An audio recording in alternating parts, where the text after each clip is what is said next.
कि सुन्नी इत्तेहाद काउंसिल की मखसूस नशिस्तों का केस है। इम्कान तो यही था कि इस हफ्ते ही इस केस पर फैसला महफूज होगा और फैसला सुना दिया जाएगा, लेकिन अब अगले हफ्ते तक चला गया है। बावजूद इसके कि इलेक्शन कमीशन ऑफ पाकिस्तान की जो वकील है वो कह रहे थे कि 15 मिनट में दलाइल मुकम्मल कर लेंगे। तो क्या वजह हुई कि अगले हफ्ते तक इसको मुलतवी करना पड़ा? देखिए, एक तो पहली वजह तो ये थी, अभी आपने जिक्र किया लाहौर हाई कोर्ट के लिए जस्टिस आलिया नीलम जो है वो उनका तकर्री या उनकी नामजदगी की मंजूरी दी गई है जुडिशल कमीशन ऑफ पाकिस्तान की। तो जुडिशल कमीशन ऑफ पाकिस्तान का इजलास था जिसमें 2 हाई कोर्ट के चीफ जस्टिस की अपॉइंटमेंट के हवाले से जो मामला हैं वो ज़ेर गौर आने थे और उस एक वो भी थे और ये कल बड़ा वाज़ेह कर दिया गया था। और दूसरा जो है हम ये देख रहे हैं कि उसके बाद जो जाहिर है कि जो जजेस कमेटी का इजलास हुआ था उस अगले हफ्ते के लिए बिल्कुल इम्कान यही था और कहा भी यही जा रहा था कि जल्द से जल्द इसको समाअत मुकम्मल कर ली जाएगी। लेकिन आपने भी देखा होगा और हमने भी देखा है कि उसमें वकला से बहुत कम दलाइल के लिए शायद उनको वक्त मिला, लेकिन ज्यादातर वक्त जो है वो जज साहिबान उनकी ऑब्जर्वेशंस और उनके सवालात जो है वो इस अदालती प्रोसीडिंग का बहुत सारा वक्त जो है वो उसके अंदर ज्यादा सर्फ हुआ। तो इस वजह से जो है ये नहीं हो सका और फिर उसको थ्रेड बेक किया जा रहा है। उस पर जो भी मुख्तलिफ प्रपोजिशंस हैं, जो जज साहिबान के सवालात हैं या जो तशनगी है उस हवाले से उनके ज़ाहिर है सवालात हैं वो पूछे जाएंगे और फिर उन्होंने आइन और कानून के मुताबिक उसका फैसला करना है। तो एक तो पहली वजह ये थी और दूसरी वजह ये कि आइंदा है हफ्ता उसके अंदर भी कुछ बेंचेस जो हैं वो बड़े अहम मुकदमात जो है वो उसके समाअत के लिए मुकर्रर हैं और इस तवील अरसे के दौरान जो है वो फुल कोर्ट की वजह से बाकी बेंचेस काम नहीं कर रहे थे, तो कुछ आम साइलिन के मुकदमात जो हैं वो भी सरफे नज़र हो रहे थे। तो जो आज भी प्रोसीडिंग जो है वो एडजर्न की गई है वो आपने देखा होगा दाएं और बाएं यानी जस्टिस मंसूर अली शाह और जस्टिस मुनीब अख्तर उनके मशवरे से ये प्रोसीडिंग जो है इनकी समाज जो है मैं इसलिए पूछा कि तहरीक इंसाफ खासे कंसर्न्स का इजहार कर रही है और उसको जस्टिस डिलेड जस्टिस डिनाइड के मुतरादिफ भी करार दे रही है और फिर आज सुप्रीम कोर्ट के बाहर जो मीडिया टॉक हुई वो भी आपने सुनी होगी।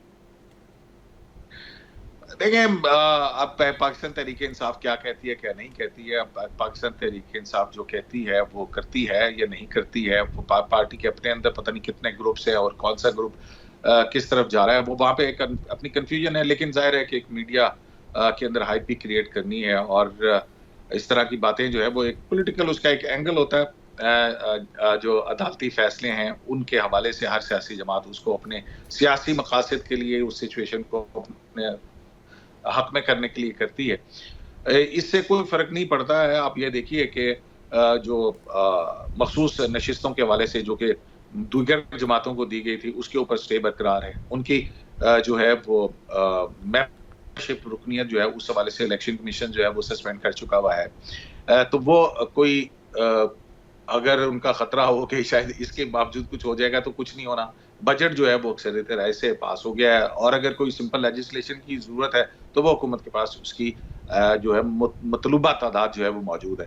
तो पीटीआई के पास मासवाए शकूक और शुबहात पैदा करने के और कुछ नहीं रह जाता, क्योंकि बड़ी वाज़ेह तौर के ऊपर आज जो अटॉर्नी जनरल ऑफ पाकिस्तान के दलाइल थे उसके बाद की जो सूरत हाल थी और जो अप्रोचेस हमारे सामने आई उसमें जो मेरा एक्सपीरियंस है, मुझे तो बड़ी वाज़ेह तौर के ऊपर उन जज साहिबान की अक्सरियत नजर आ रही है जो आइन और कानून के ऊपर स्ट्रिक्टली अमल करते हुए इस सुन्नी इत्तेहाद काउंसिल की अपील का फैसला करेंगे। और बाहर सूरत अब ये मामला तो अगले हफ्ते तक पेंडिंग हो गया और अब देखते हैं कि अगले हफ्ते इस केस का फैसला आता है या नहीं आता। लेकिन बड़ा इंपॉर्टेंट जो मामला है वो जुडिशल कमीशन का अप्रूवल है जस्टिस आलिया नीलम के नाम का और उस पर जो खास तौर पे कंसर्न्स उस पर जो शो किए जा रहे हैं वो आपको याद होगा ना कि जस्टिस काजी फायज ईसा उस वक्त खत लिखा करते थे, सीनियरिटी प्रिंसिपल के ऊपर रिजर्वेशंस का इजहार भी किया करते थे कि जब जस्टिस आयशा मलिक को एलिवेट किया गया था लाहौर हाई कोर्ट से सुप्रीम कोर्ट, तो उस वक्त भी इवन बार काउंसिल्स बाहर एहतजाज कर रही थी जब जुडिशल कमीशन का इजलास हो रहा था। खतो किताबत भी हो रही थी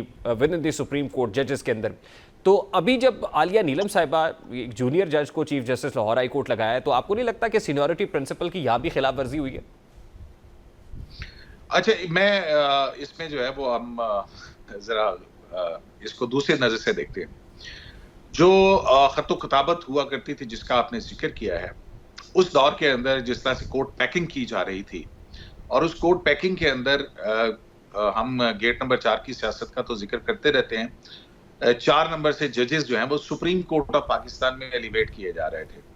अब सुप्रीम कोर्ट ऑफ पाकिस्तान में जजेस के एलिवेशन के हवाले से सुप्रीम कोर्ट के फैसले भी हैं, अल जिहाद केस भी है कि वहां पे जो सीनियरिटी प्रिंसिपल है कि सुप्रीम कोर्ट के अंदर कौन जज है, वो सीनियरिटी प्रिंसिपल पे कि जो चीफ जस्टिस रह चुका हो और सीनियरिटी में उसका नंबर बनता हो, तो उसको जो है वो सुप्रीम कोर्ट ऑफ पाकिस्तान का जज बनाया जाए।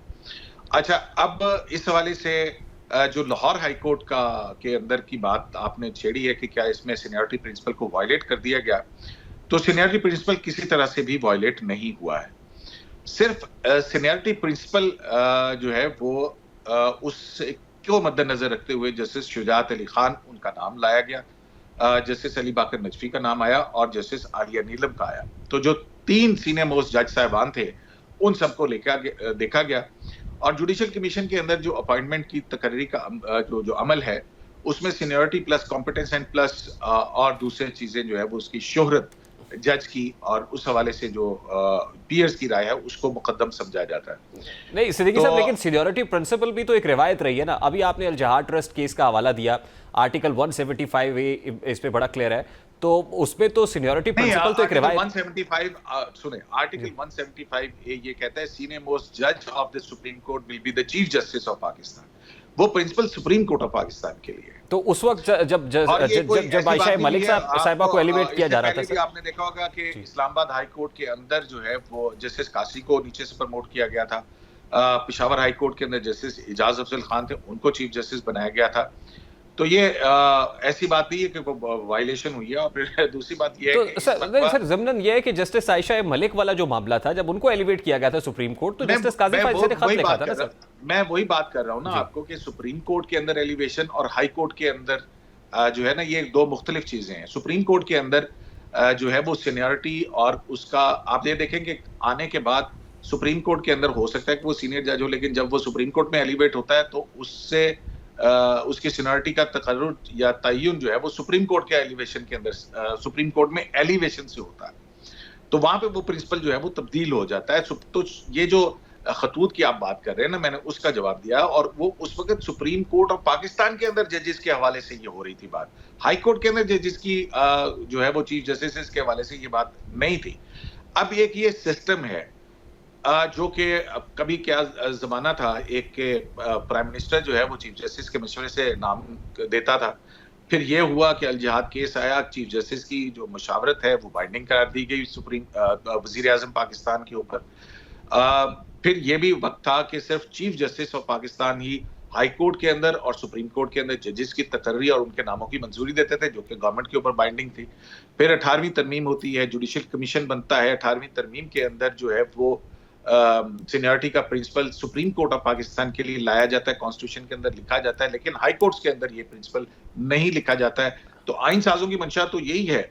अब उसके बाद फिर जो जुडिशल कमीशन ऑफ पाकिस्तान है, उसके अंदर भी ये बहुत बहस रही है कि सिर्फ अगर एक जज को कहीं नाम लाना है तो फिर जुडिशल कमीशन ऑफ पाकिस्तान की एग्जिस्टेंस का क्या वजूद रह जाता है या उसकी जरूरत रह जाती है। जब एक ही सीनियरिटी के प्रिंसिपल पे आएगा तो वो आ जाएगा ऑटोमेटिकली, फिर जुडिशल कमीशन की क्या जरूरत है। अच्छा, तो फिर उस पे रूल्स के हवाले से बातें हुई और फिर अब ये जो है तय किया गया कि एक असामी के लिए मुख्तलिफ। अभी हमने रिसेंटली देखा है कि सुप्रीम कोर्ट में जजेस की अपॉइंटमेंट के हवाले से सीनियर मोस्ट जज हैं जो हाई कोर्ट के चीफ जस्टिस है शहजाद गेबा साहब, वो भी आए और इसी तरह से सीनियरिटी प्रिंसिपल जी अभी जाहिर है सर जुडिशल कमीशन के रूल्स तो तब्दील नहीं हुए। सिद्दीकी जो है जस्टिस शफी मोहम्मद सिद्दीकी जो है वो सिंध हाई कोर्ट के अंदर आए हैं।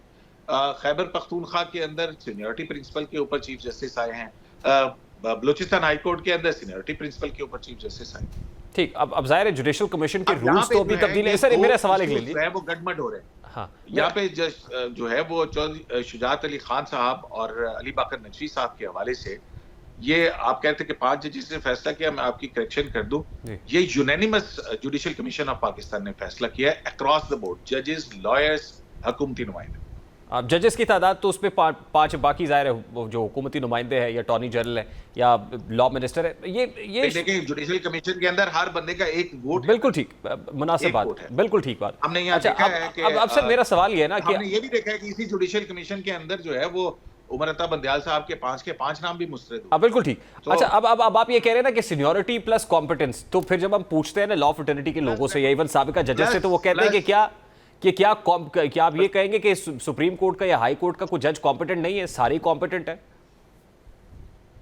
जी हाँ, बिल्कुल। इसमें कोई मेरी ये इतनी जरूरत भी नहीं है कि मैं किसी सुप्रीम कोर्ट के या हाई कोर्ट के जज को जो है वो नाअहल करा दूं। मैं तो आपको वो बता रहा हूं कि जो कि जुडिशियल कमीशन ऑफ पाकिस्तान है, जो कि पीयर्स ऑफ द जुडिशरी हैं, और वो जानते हैं कि उनके जो है मातहत, या मातहत तो नहीं कहेंगे हाई कोर्ट की, कि वहां पे जज साहबान की क्या कॉम्पिटेंसी है। और ये सीनियरिटी का प्रिंसिपल ही है ना, 1 2 3, एक सीनियर मोस्ट है, एक उससे जूनियर सीनियर प्यूनियर है, और फिर एक जो है वो सीनियर मोस्ट जज साहिबान के अंदर से ही पहले 3 जो है उनमें से एक चुनाव हुआ है। सिंध हाई कोर्ट के अंदर जो है वो सीनियरिटी प्रिंसिपल को अडेयर किया गया कि 2 जज साहिबान जो जूनियर थे, लेकिन वहां पे सीनियरिटी प्रिंसिपल को अडेयर करते हुए शफी मोहम्मद सिद्दीकी साहब की जो है वो, तो यही तो मैं कह रहा हूँ सर कि क्या है कि मंजूरी वहाँ पे सीनियरिटी प्रिंसिपल प्रिवेल किया, यहाँ पे थोड़ा सा मुख्तलिफ हो गया।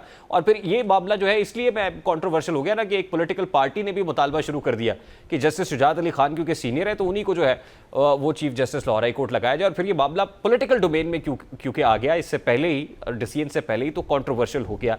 इसको किस तरह से देखता है? देखें, बात यह है कि कोई कंट्रोवर्शियल होने वाली चीज तो जाहिर है कोई भी चीज यहाँ पे वो नहीं हो सकती है। मेरी और आपकी राय में भी तजाद है या इख्तलाफ है, लेकिन अभी आप देख रहे होंगे कि अदलिया में मुदाखलत के हवाले से केस भी इसी अदालत के अंदर है। कहा जाता है कि जनाब अदलिया के मामलात के अंदर मुदाखलत होती है। अब मुदाखलत की कई किस्में हैं, एजेंसीज की तरफ से, दीगर इदारों की तरफ से है, या जुडिशरी के अपने अंदर जजेस के हवाले से है, या वकला की जानिब से जुडिशरी के ऊपर दबाव, जो अभी आपने प्रेस रिलीजेस का और वो बात की थी ना। तो ये एक बहस है जुडिशियल अपॉइंटमेंट्स के हवाले से, और हमारा सिस्टम इवॉल्व कर रहा है। तो मकसद क्या है? वो है अवाम को इंसाफ की फराहमी, और उस अवाम की को इंसाफ की फराहमी के अंदर जो है वो उसके पीयर्स की राय एक राय है, और उन्होंने नहीं समझा कि 2 जज साहिबान जो है, ये सिर्फ जज साहिबान का मामला नहीं है, लॉयर कम्युनिटी उनकी भी इनपुट थी, हुकूमत उसकी भी इनपुट थी, और जज साहिबान का जो है उनकी भी इनपुट थी। तो ये यूनानिमस अक्रॉस द बोर्ड फैसला है। बहुत बहुत शुक्रिया अब्दुल क़य्यूम सिद्दीकी साहब आपके वक्त।